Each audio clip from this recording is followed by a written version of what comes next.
ইউরোপের বাজারে আবারও ঢুকেছে বাংলাদেশের আম। রাতেই ৮ টনের একটি চালান যাচ্ছে সুইডেন, ইতালি আর ফ্রান্সে।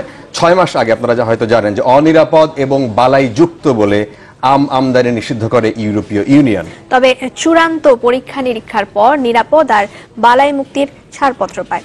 দর্শক, সাতক্ষীরার রপ্তানিমুখী আম বাগান ঘুরে রিপোর্ট করছেন ফয়জুল সিদ্দিকী এবং ক্যামেরায় ছিলেন খান আল মামুন। নিরাপদ এবং বালাইমুক্ত বাংলাদেশের আম, এমন ঘোষণা দিয়ে এবছর বিদেশ বিভুঁইয়ে যাচ্ছে সাতক্ষীরার আম।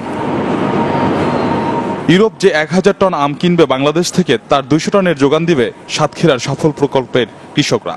এ প্রকল্পের আওতায় উত্তম কৃষি চর্চার মাধ্যমে বালাইমুক্ত ও নিরাপদ আম উৎপাদন করছেন তারা। কীটনাশক আমের ভিতরে থেকে যেতে পারে, আর কীটনাশক থাকলে তো বিদেশে আম নেবে না। আমরা আমাদের ট্রেন্ডিং পাইছি, যার কারণে আমরা ২ মাস আগে স্প্রে বন্ধ করে দিয়েছি। বেশি মূল্য পাওয়ার জন্য আমি আপনার তাদের সঙ্গে কমিটমেন্টটা হয়েছে, এবং বাজার ছাড়া তারা আমাদের বেশি মূল্যই দিবে। অথচ এবছর ইউরোপের বাজারে আম রপ্তানি নিয়েছিল অনিশ্চয়তা। মাছি আর ছত্রাকনাশকের উপস্থিতির কারণে গেল ডিসেম্বরে বাংলাদেশ থেকে আম আমদানি না করার প্রক্রিয়া শুরু করেছিল ইউরোপ। এরই পরিপ্রেক্ষিতে আম রপ্তানির জাতীয় কর্মপরিকল্পনা হাতে নেয় সরকার, যেখানে সহায়তা করে সলিডারিডাড। এবছর আমরা কন্ট্রাক্ট ফার্মিং এর মাধ্যমে যে 15টা জেলায় আম, 15টা জেলা আর 52টা উপজেলায় যে আম উৎপাদন করেছি, তা ইউরোপীয় ইউনিয়ন সহ বিদেশে রপ্তানি করার মতো সকল সক্ষমতা এবং যোগ্যতা ছিল।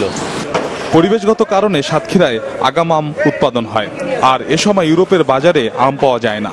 আগাম বাজার ধরতে তাই এ অঞ্চলকেই বেছে নেওয়া হয়েছে বলে জানান এই সাপ্লাই চেইন বিশেষজ্ঞ।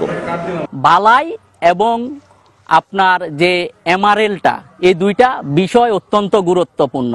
জুডিশিয়াল ইউজেস অফ পেস্টিসাইড এটা একটা বিশাল ইস্যু, কারণ এটার উপর ডিপেন্ড করে এমআরএল কি আসবে। সেই বিষয়টি আমরা প্রতিটা কৃষক কখন কোন পদ্ধতিতে কোন ওষুধটা বাগানে দেবে সেটা আমরা নিশ্চিত করি। বছরে ২০ লাখ টন আম উৎপাদন করে বিশ্বে ৮ম স্থানে থাকা বাংলাদেশ রপ্তানিতে এখনো উল্লেখযোগ্য অবস্থানে আসতে পারেনি। অনিরাপদ এবং রোগবালাইযুক্ত এমন দোহাই দিয়ে বাংলাদেশের কৃষিজ পণ্যের রপ্তানি যখন একের পর এক বন্ধ হয়ে যাচ্ছে, তখন সাতক্ষীরার এই আম অন্ধের যষ্টি হিসাবে দেখা দিয়েছে। মূলত উত্তম কৃষি চর্চার কারণে এই আম আবারও ইউরোপে যাওয়ার সুযোগ পেয়েছে। গবেষকরা বলছেন, এভাবে যদি বাংলাদেশের প্রত্যেকটি জেলায় উত্তম কৃষি চর্চা পরিচালনা করা যায়, তাহলে রপ্তানির যে বাজার রয়েছে সেটি আবারও প্রসারিত হবে।